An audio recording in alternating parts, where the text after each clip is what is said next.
Hello and welcome to the EduTalk series hosted by Biotone EduPartner Program, and massage industry experts. As we move through the challenges massage schools, students, and practicing therapists have faced during COVID, the EduTalk series hosted by Biotone continues to support virtual learning and building massage community by connecting you with industry experts who share their knowledge and expertise on topics not only for class discussion, but career success. Tonight's expert is Ruth Werner, who began her massage career in 1984 and is now retired. She's an award-winning educator, writer, and author of the textbook, A Massage Therapist's Guide to Pathology, now in its 7th edition. Yay, Ruth, hold it up.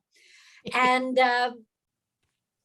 she did a review of her textbook for us in the EduTalk author series, which can be found on Biotone under the EduTalk tab. As well as a year ago in April 2021, Ruth presented the first topic on COVID being breath, massage, and COVID, which can be found in the EduTalk library as well on biotone.com under the EduTalk tab. She's a columnist for Massage and Bodywork magazine and Massage New Zealand, as well as teaching continuing education classes and workshops in research and pathology internationally. Let's listen and learn as Ruth discusses how massage and long COVID can go together, noting how long COVID will affect hundreds, if not millions, over the coming years. Taking a look at its impact on quality of life, from fatigue, shortness of breath, and malaise to life-threatening organ damage of heart, kidneys, and lungs. Long COVID is such a new phenomenon. This is something to definitely understand, treat, and take into consideration for your clients and their overall well-term. See, I just you mixed did myself great, up. Jeannie. Thank you for bearing with me on that. For their overall long-term well-being. And with that, with stumbling into this, Ruth, welcome. Thank you for joining us, and thank you for presenting on this topic that cannot be ignored. We can't just think that COVID is over. So my 2 cents, I'll see you at the end. And thank you again, everyone, for joining us. Thank you, Donnell, and I appreciate your the work you put in to creating that introduction. And I don't think I would try that tongue twister that you gave us at the end. So well done, you. And thank you, everybody, and welcome to this little talk. So I want to clarify just a couple of things. One is, I live with a chronic cough. It's low grade, it's a little annoying, and I apologize, but it's that. And being in front of a microphone is a trigger for my cough. I don't have COVID. I test regularly. It's a neurological issue, and it can sometimes affect the way I speak. So that's one thing. Another thing I want to just clarify from what Donnell told you is that I was a massage therapist. I am retired from doing massage therapy, but I am not retired. And I live in a community where most people are. And so I kind of cling to my identity of being a not retired person. I work a lot, but my work now is really around writing and education and, events like this, which make me very happy to attend. Pardon me. I haven't been talking very much today, and that's why my cough is popping up. Another thing that I want to clarify is that the topic of long COVID is complex, and it deserves it deserves the time and space that it takes to explore it more thoroughly than we're going to do today. So before we wrap up, I will give you a couple of resources where you can get some more information that I have produced around the intersection between long COVID and massage therapy. Because today we really are just going to kind of skim it a little bit so that you might identify some things about this that are ringing true for your experience, possibly your own experience if you have been through COVID and you're having a hard time coming out of it, or for your clients who are in that kind of state. Let's see where to start. So I didn't do a huge amount of prep for this because it's not really an official class. What I can tell you about, here's how I teach pathologies, and some of you may have done classes with me before, and so this will be a little bit familiar to you, but the typical way I go about approaching a topic to teach about a pathology is to look at a definition of the thing that we're talking about, to talk about how many people might have it or are, who's at particular risk for this thing, to talk about what we understand about its pathophysiology, how that condition changes human function, which then is what gives rise to signs and symptoms. And all of that, of course, is important because that's the basis of many of our decisions about body work. And then we talk about treatment options and what kinds of meds people might take, and then the risks and benefits related to massage therapy. And that's a structure for talking about conditions that I feel works pretty well because it gives us, a reasonably thorough overview. And I really don't, you almost never will use a term like this indicates massage and this contraindicates massage, because there's almost always a way to get to yes, a way that we can figure out something helpful that our skills can bring to improve the quality of life of the person on the table. But it may require an awful lot of accommodation depending on many, many variables. And, that's what I try to teach. So when I apply that structure to trying to get a handle on long COVID, here's what we find. So we start with a definition. What is long COVID? Here's a hint. Nobody knows, and nobody has yet agreed on what long COVID is. So we know that it is a post-viral syndrome. It is COVID is not the only virus that has a post-viral syndrome. It has been seen that people recovering from a very severe flu can develop a post-viral syndrome that has a lot in common with long COVID. People recovering from people recovering from Epstein-Barr virus infections from mononucleosis can develop long-term symptoms. And we'll probably come back to that concept in a little while. So there are other post-viral conditions. And this is what, as massage therapists, we're probably going to need to fall back on until we get some deeper understanding about the pathophysiology of this situation. The problem with long COVID is that we do not yet have an agreed upon diagnostic criteria. And what that means is, are we going to study people who still have symptoms 2 weeks after they test negative for COVID, or people who have symptoms 6 months after they test negative, or 9 months after they test negative? Who's in the club of what we're going to call long COVID? And there's not great agreement about that line in the sand yet. And that means we can't define it.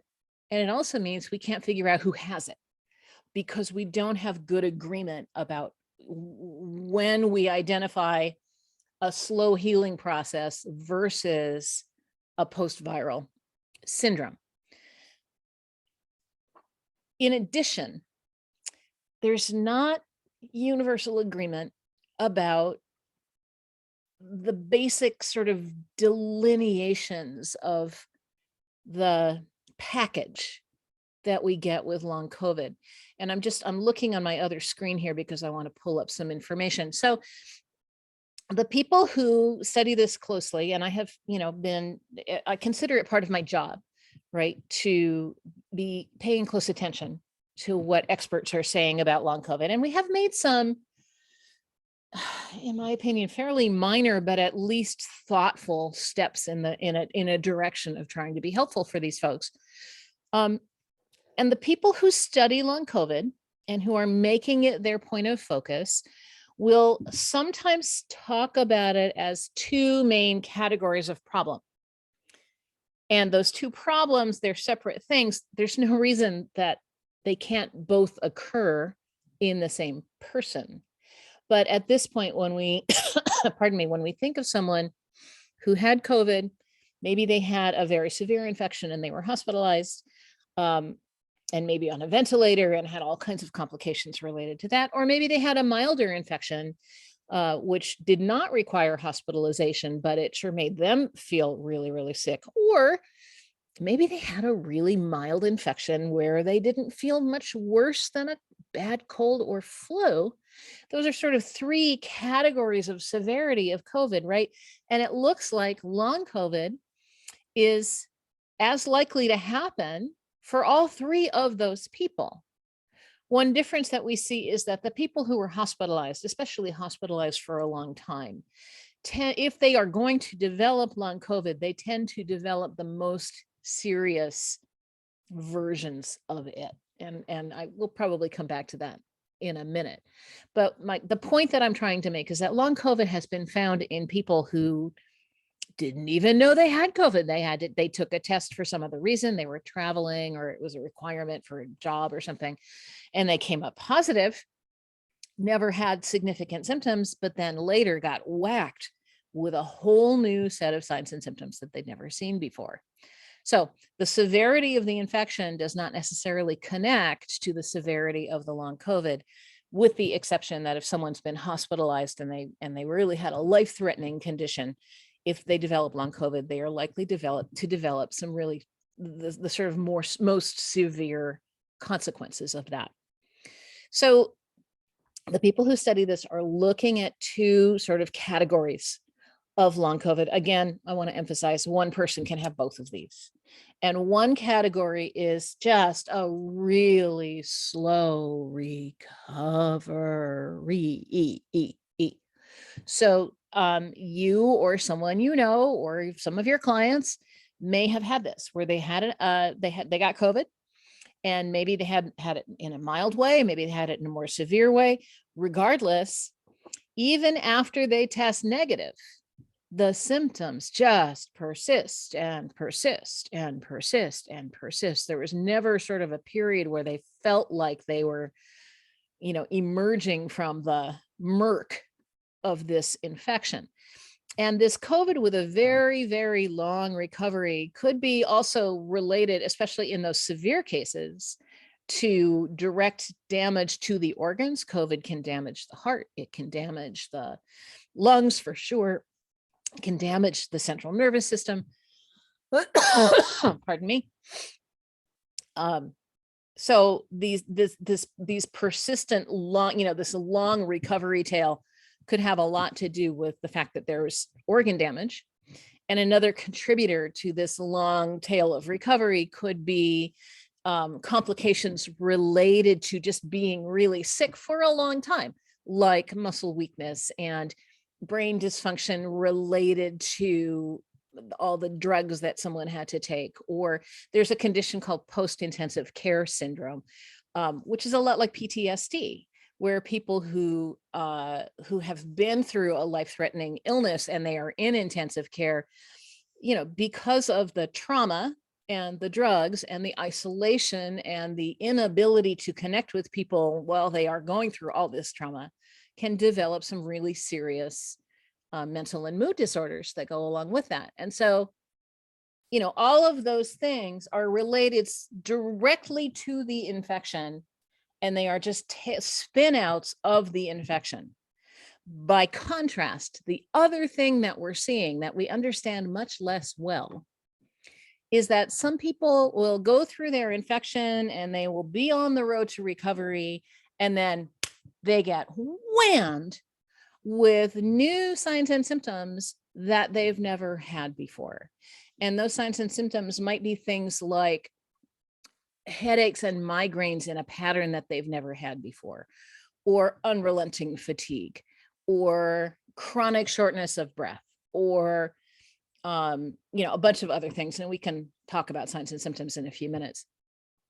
But this idea that people develop a new set of signs and symptoms after it looks like they've, have been on the road to recovery, that looks like something a little different from the tissue damage that we see as a result, a direct result of the infection.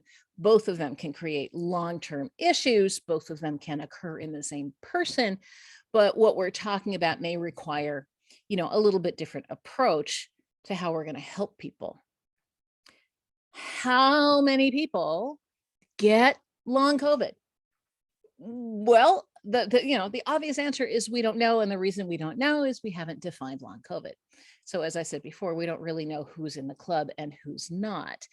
A variety of resources are settling in on somewhere around 20% of everybody who has an infection is at risk for developing some aspects of long COVID.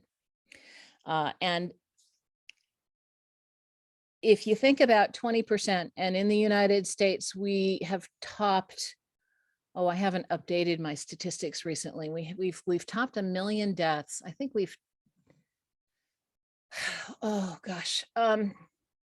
So let's call it 100 million infections, probably more than that. If we think about 20% of everybody who has COVID is at risk for long COVID, what that means is a very large portion of our population is going to be struggling with this if they aren't, already right now. There is some indication, not a huge amount, some indication that having been vaccinated, it offers some protection from the risk of long COVID, so that if someone has a breakthrough infection, which of course we're seeing a lot now with the Omicron subvariants, if someone has a breakthrough infection after having been vaccinated and boosted, they are likely to have a less severe infection and likely to not need to go to the hospital and likely to not need to be in the intensive care unit and all those benefits, which is awesome. Okay. And we see that people who have been vaccinated, and I don't know if there's a difference between vaccinated plus boosting, have some protection from long COVID. There's a slightly lower percentage of people who've been vaccinated who are at risk to develop this thing, but that's a moving target. And when I first started gathering data on this, it looked like people who had been vaccinated have half the risk of developing long COVID compared to people who had not been vaccinated. And I saw something quite recently, like 3 days ago, that said, yeah, no, it's probably not that protective. Probably we are, people who have been vaccinated, which includes me, their risk of developing long COVID with a breakthrough infection is probably closer to people who have not been vaccinated. But that's, again, the next study may say something completely different, because we are really talking about a moving target, something that, we haven't seen before. We have not a lot to compare it to. And B, when this study says long COVID, are they using it in the same way that study is using the term long COVID? I haven't dug into those studies to do that kind of comparison yet. And so it may be that we're actually comparing apples to oranges. Who knows?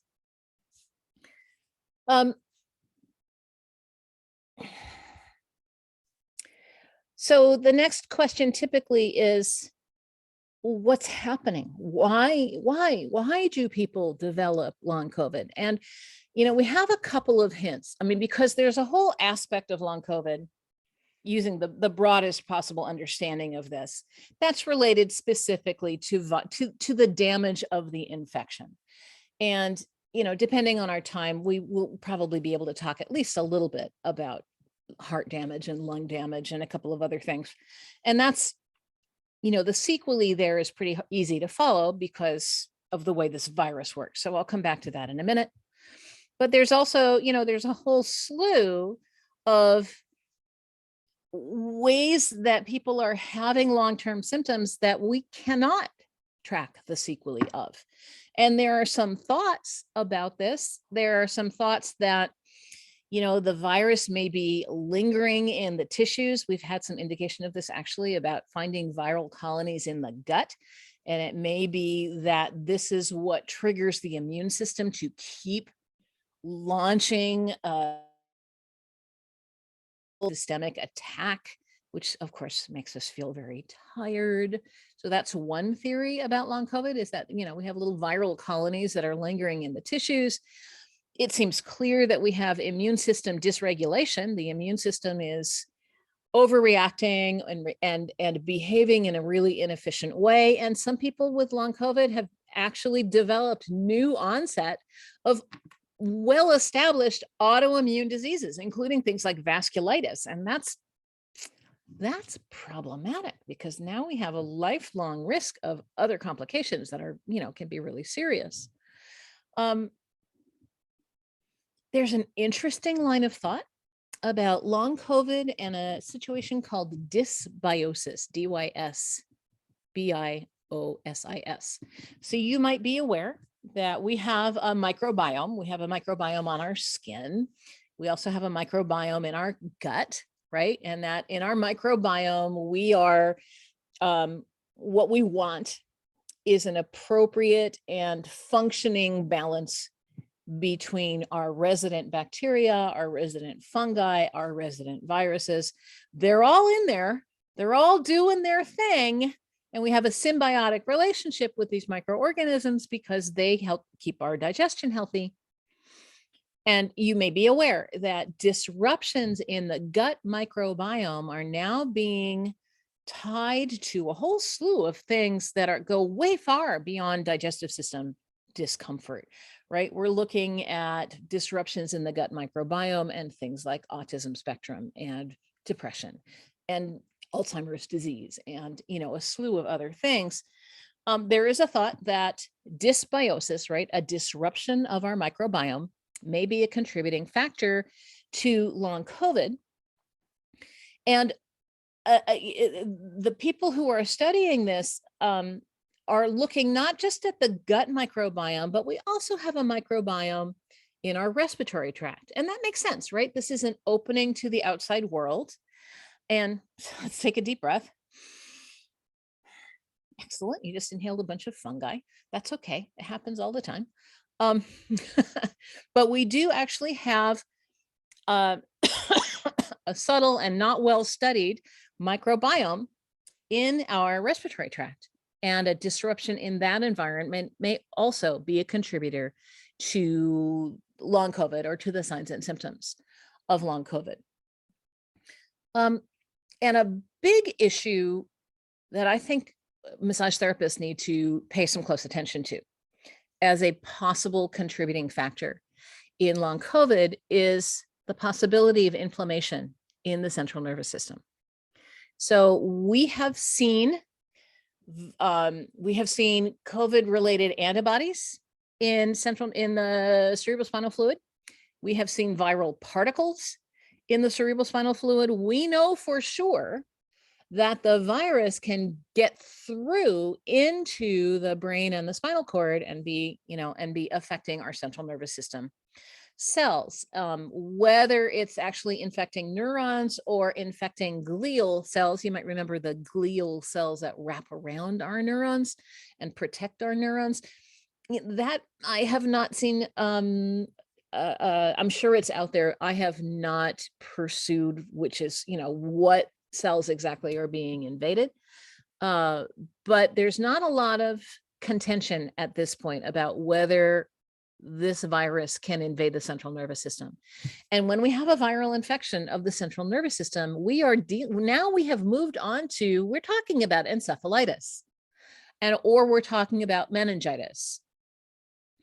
And I see that Carol has a question. I'm going to answer questions in a bit. I'm a little bit on a roll, so I'm going to keep going, but I appreciate that. And I promise I will answer the best way I can. So at some point, we are dealing with a viral infection of the central nervous system. And that means there is inflammation in the central nervous system, which even after we have conquered the virus, the inflammation may not subside. It may become self-fulfilling, and continue to create symptoms. And one of the symptoms that inflammation in the central nervous system can create turns out to be probably a pretty major player in the picture of long COVID.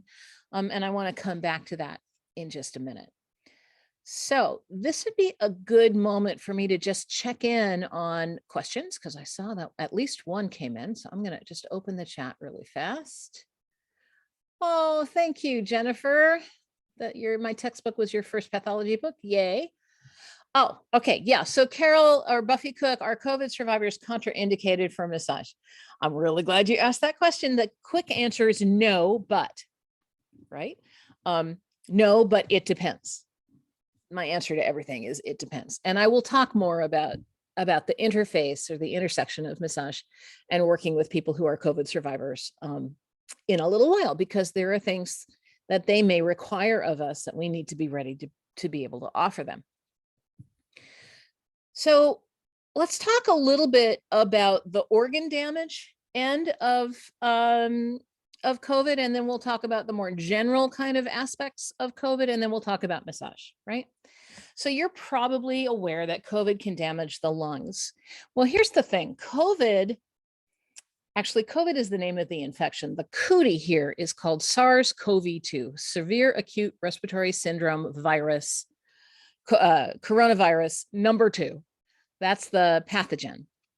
And SARS-CoV-2 can invade any cell in the human body that has a site on the cell membrane called an ACE2 receptor. Okay, fine.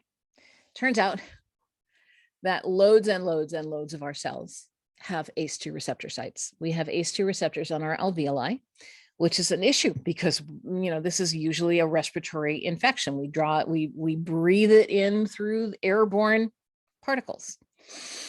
Another nice deep breath. Yummy ACE2 receptor sites. We have ACE2 receptor sites in our blood vessels.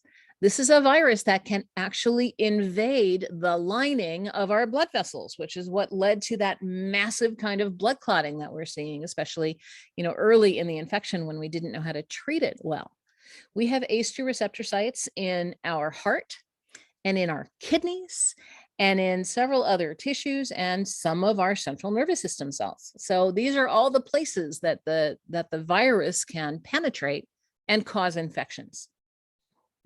So when we look at the viral damage to the lungs, there are several bad things that can happen here, but essentially what we have is a viral infection of the alveoli and of the capillaries that surround the alveoli.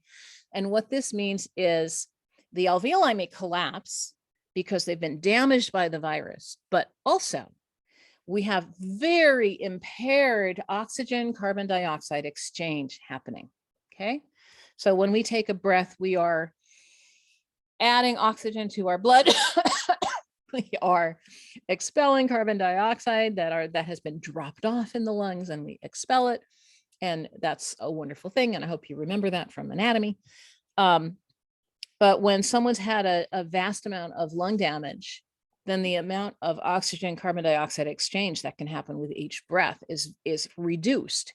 And what that means is we end up with low oxygen levels in the blood, hypoxia. And that hypoxia can then lead to all kinds of organ damage. One of the ways our organs and our muscles and our tissues get damaged with COVID is that they just can't get enough oxygen, okay, because of hypoxia, because of the lung damage. In addition, lungs are funny. Lungs are weird. They don't tolerate getting scar tissue very well. They'll deal with it, but they won't like it. And they're not, our lungs are not like the liver that heals really fast and tends to heal pretty well until we just go one step too far, and then it gets really mad. Lungs do not tolerate scarring very well. And there's a condition called pulmonary fibrosis, where the scarring process in the lungs, for reasons that are not well understood, becomes self-sustaining. And there's been enough damage and insult to the lungs that the lungs will just start spinning out scar tissue, regardless of whether the infection is acute or not. And this is why pulmonary fibrosis is potentially terminal. And pulmonary fibrosis is the reason why COVID is the #1 reason that for lung transplants in the United States today. And you can imagine there aren't very many of those that can happen. This is a very difficult surgery. COVID affects the heart. COVID can, the myocardial cells have ACE2 receptor sites. And we know that people with a history of COVID, whether they had an acute, a really severe infection or a milder one, still have long-term signs of heart damage. They can have a breakdown of some of the myocardial cells. They can have inflammation of the myocardium, inflammation of the pericardium. They're at higher risk for heart attack. They're at higher risk for heart failure. People, even people who have mild infections are at risk for heart damage. And of course, this is one of those things. Jonathan, I see your question and I will come to it. This is just one of those things that, one of the issues we need to collect information on when we're thinking about working with clients who have COVID. We've talked about it affecting the nervous system. So let's take a minute and because I need to wrap up before too terribly long. Let's see, we started at 3. Yeah. I want to take a minute and talk about sort of the more whole body, less organ specific kinds of consequences that people with COVID can get. And the term that might be new that I would love for you to carry away from today's session is dysautonomia. DYS, dysautonomia. And you can probably figure out from that, it's something is wrong with, that's the dys, the autonomic nervous system, autonomia, which is an excellent description of what dysautonomia is. Lots of people with long COVID show signs of some kind of dysautonomia. And what this means is their autonomic nervous system, here again, we're talking about a central nervous system infection, right?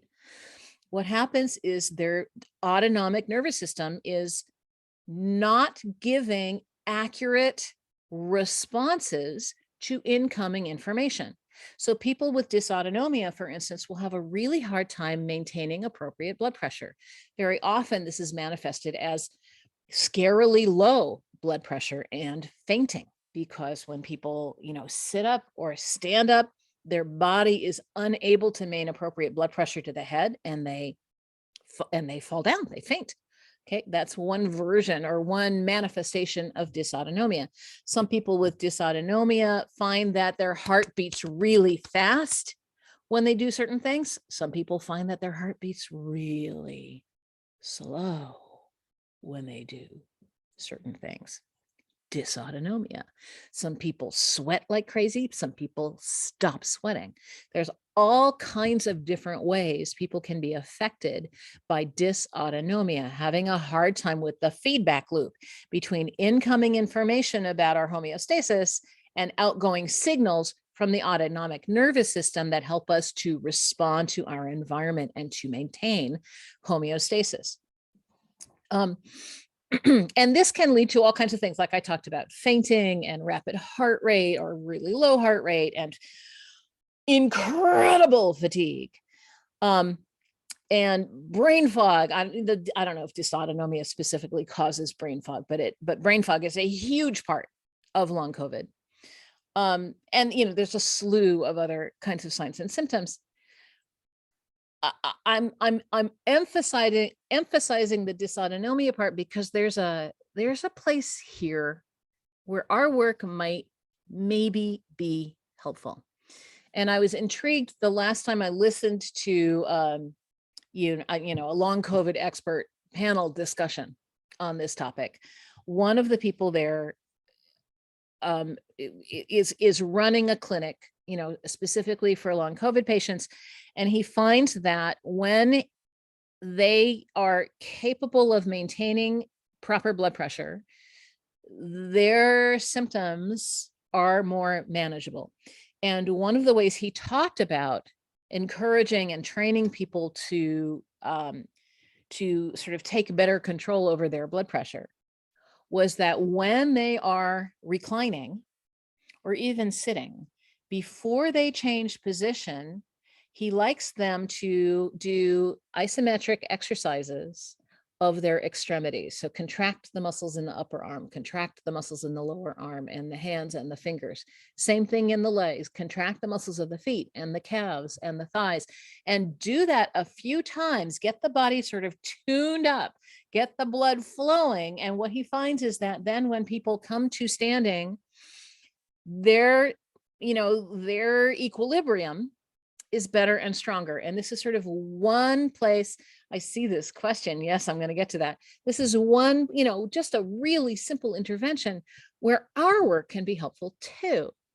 So I want to shift now to talk about the intersection of massage. But first I'm going to answer this question from, I'm sorry, I don't know how to pronounce your name. I'm going to guess Singer, but it might be I am Singer.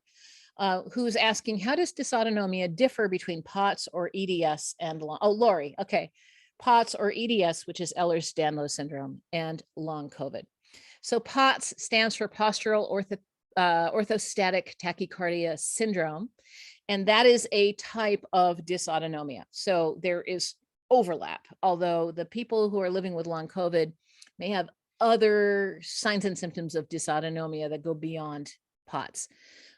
People who have Ehlers-Danlos syndrome often also have postural orthostatic tachycardia syndrome, although Ehlers-Danlos syndrome is, technically speaking, a genetic problem with the qualities of connective tissues, but it also seems to affect autonomic function.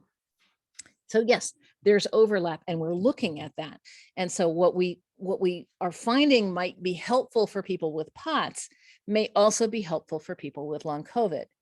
And if you've been listening carefully to these signs and symptoms around tiredness and fatigue and brain fog and headache and dizziness, this might make you wonder if long COVID has things in common with chronic fatigue syndrome or fibromyalgia.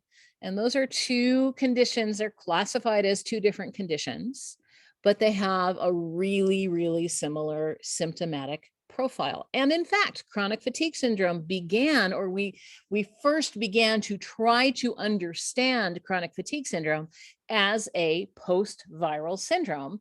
We thought it was related to people who had mono, and the Epstein-Barr virus just continued to stimulate an immune system response. And that's why people felt so tired all the time. Now we know that lots of people who meet the diagnostic criteria for chronic fatigue syndrome may not have been infected with Epstein-Barr. So it's not that cause and effect kind of relationship, but there's something there, right? And the people who are now really, really invested in trying to get a handle on long COVID, and this includes a vast number of people who have long COVID, are really discussing it in terms of chronic fatigue syndrome, or in Europe, where a lot of this work is happening. There's a condition called, give me a second, myalgic encephalomyelopathy, or ME. So sometimes you will see the acronym CFS/ME.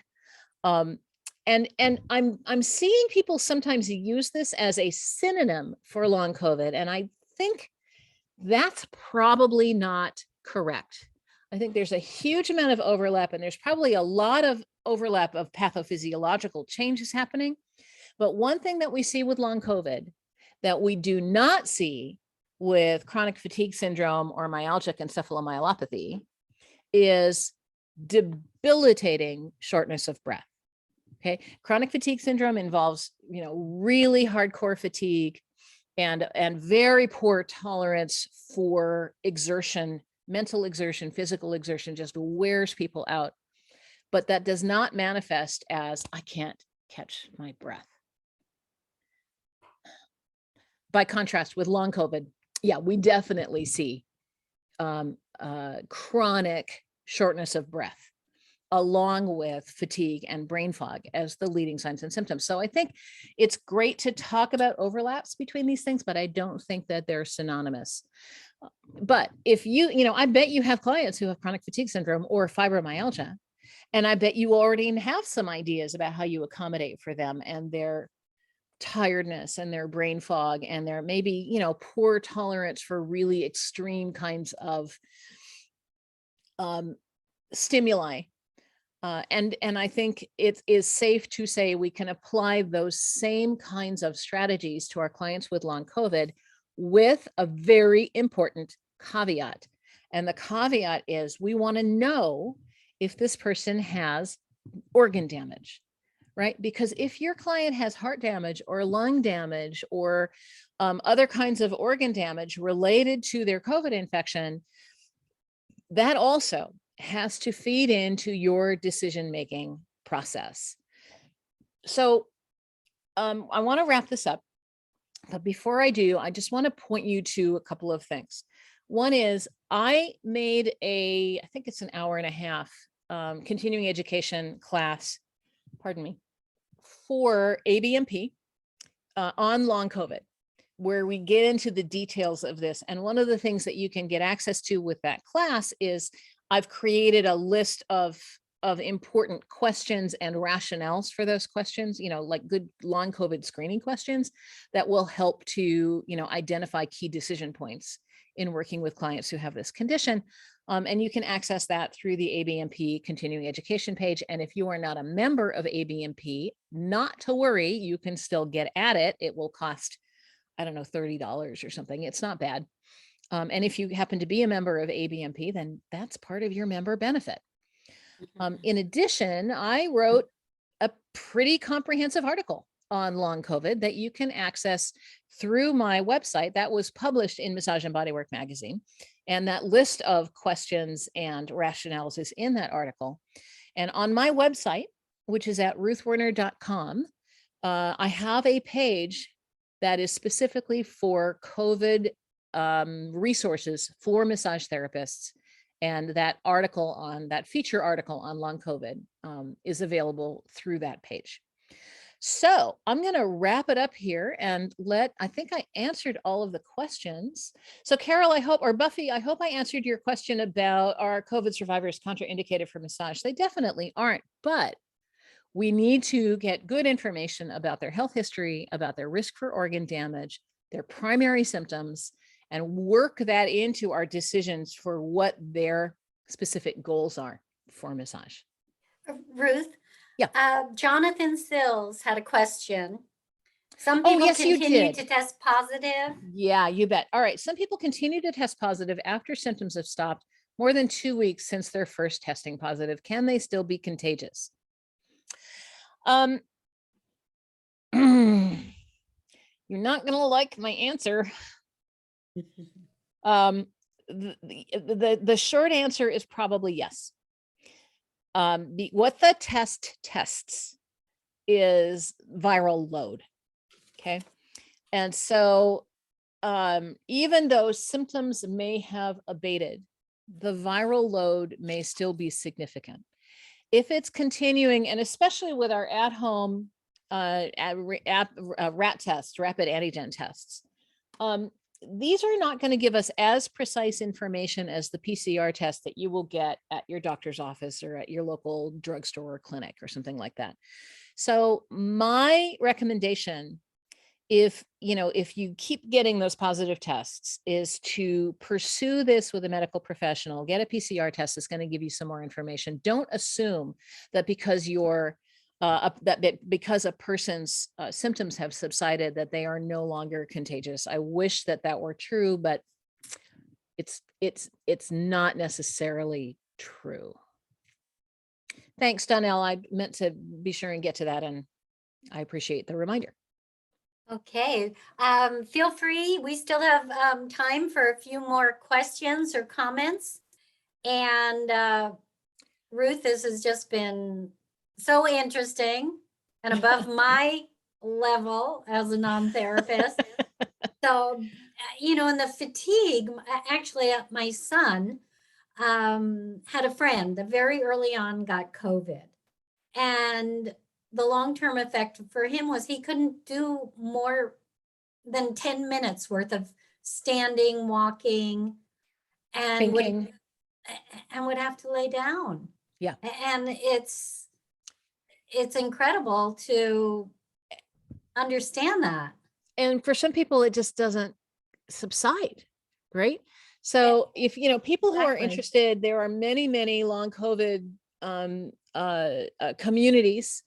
I belong to one on Facebook called Survivor Corps. It's open. You don't have to have COVID in order to be part of this community. And this is a place where I visit to, see and support people who are describing their experiences. And that's not an unusual one. If you think about that fatigue, it's probably a combination of hypoxia, right? Your muscles aren't getting enough oxygen, your heart's not getting enough oxygen, your brain's not getting enough oxygen, plus dysautonomia, plus, all the other running around hair on fire things our immune system is doing that are so wearing on us. And it's amazing that process. Someone has asked, can tinnitus be part of this long haul? Yes, it can. That turns up pretty frequently. Tinnitus is not a well understood situation. And of course, you may or may not be familiar that the word tinnitus means ringing in the ear. And most of us, if we pause to listen, will be aware of, some sort of buzzing or ringing tone in our ears. But for people who have really severe tinnitus, it can get so loud and so obnoxious that it can interfere in our ability to hear other people. It can interfere in our ability to sleep. It can really interfere with quality of life. And I have seen that some people with long COVID report really, really severe tinnitus. And I will say this because it is a truth, but I say it at the risk of people taking it the wrong way.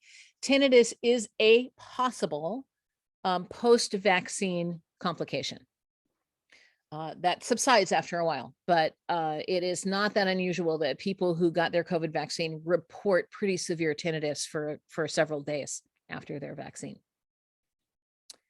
Very interesting. I'm still pro-vaccine. So Naomi says, I've been following Survivor Corps since its inception and have learned so much about long haul and COVID. I really appreciate Survivor Corps. I also follow, I think her name is Diana or Deanna Bennett, something like that, on Twitter. And she, it has been very, very, she's been a great voice for the community. And one of the things that the Survivor Corps group does is they sometimes are able to host panels with representatives from the National Institutes of Health or the Centers for Disease Control or other kinds of policymakers to talk about the work that they're doing, to support this population. And okay. So you still have it post Mambler says, I still have it post. I'm going to guess that means post vax. Okay, good. And I am in a study. Good for you. I'd love to hear what you learn about that. I have it right now, but I think it's related to a tooth problem. So tinnitus is not my friend at this moment. So. Well, let me jump in then and ask, after tonight's presentation, if people have questions, how do they contact you? You mentioned podcasts earlier to me, and I'd love you to share that with our audience. And again, if you would just recap what's on the ABMP site. Sure. Okay, great. Thanks. Okay. Thanks, Let's Donna. I'll be happy to do that. So if you, excuse me, if you have questions for me, you can reach me. The best way to do that is through my website, which is at ruthwerner.com. And there's a contact me button there. You will be invited to get on my mailing list. And I send out an email roughly once a month, maybe, to just let people know what I'm up to and the kinds of things I'm working on, or if there's some new and important resource that I think is useful for massage therapists to know about. So find me through my website. Also on my website, there is a specific page for COVID-related resources for massage therapists. at the abmp.org, they have an education page, education portal. I don't know what it's called. I'm sure it will be easy to identify. So if you want to do that class on long COVID and get continuing education credit for it, you can do that through ABMP. Again, if you're a member, that's a member benefit. If you're not a member, it's not very expensive. And it's not quite as up to date as some of the things I've shared with you today, but it's pretty good. And it really goes into more information about the relationship between COVID and chronic fatigue syndrome, which I think is something, a really useful thing for us to understand and pursue. And it does cover those questions, those screening questions for people who are living with long COVID.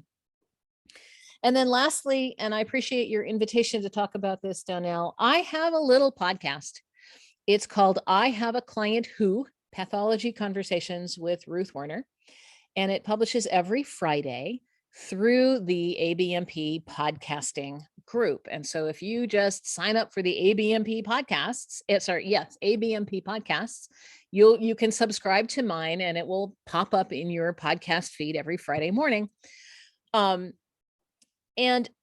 this is a podcast based on notes and letters and Facebook threads that people share with me about interesting pathology related things that come up mid-session.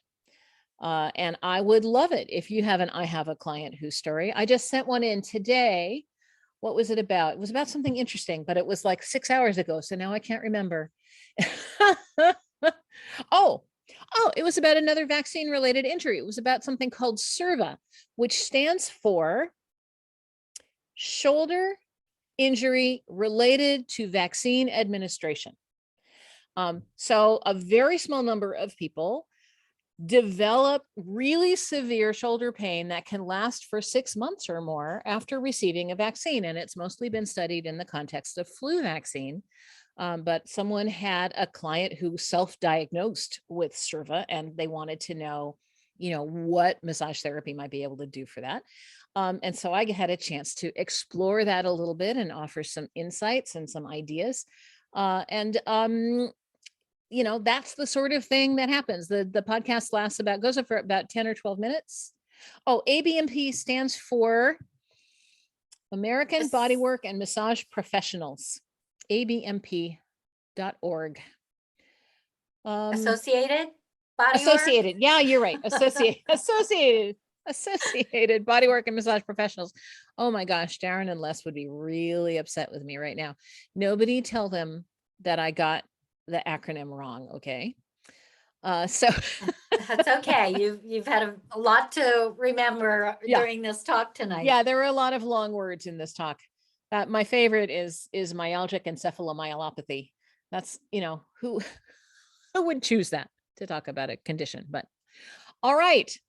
Well, the last person is saying they saw 3 right in a row, which I am guessing is the shoulder injury after the vaccine.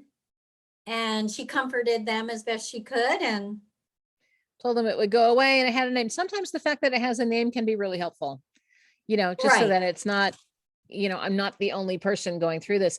And that's another really big benefit of that Survivor Corps site is people have all kinds of signs and symptoms related to long COVID. And it can be so validating to know you're not the only one.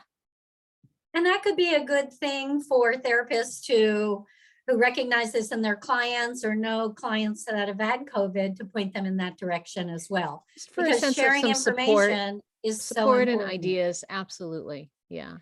Our medical community has been slow to get on board. It's, it's beginning to shift. But our conventional medical community has not had a lot to offer us yet. And they're working on it. That's not a diss. It's just a fact that, this is a really mysterious condition. It's a moving target. And, massage, while we're waiting for something more directed, massage for support and fatigue and improved quality of life is a great thing that we can offer as long as we do that safely. Yes. And what I'd like to let everyone know is tomorrow I will be emailing everyone a link to this recording tonight. I'll also include a link to Ruth's April 2021 massage, breath, and COVID EduTalk, as well as the link to her review of a massage therapist guide to pathology. So it'll be a power-packed email follow-up tomorrow. Thank you for joining us. We have on slate coming up on June 21st. And please join us for Dr. Ben Benjamin. He'll be presenting on the low back assessment and treatment, the most common cause of pain. Moving into July on the 12th, we'll have Michelle Roos presenting on screening and safety for mobile massage therapists. And July 26th, we'll have Anita Shannon presenting on effective body contouring using vacuum therapy. Thank you so much, Ruth, a wealth of information. And thank you everyone for joining us. Keep an eye on your inbox tomorrow for the follow-up, and join us again for the upcoming EduTalks. Thank you, everyone. Be safe. Thanks, everyone. Great to see you here. Be well, Bye. and we'll see you again soon. Take care.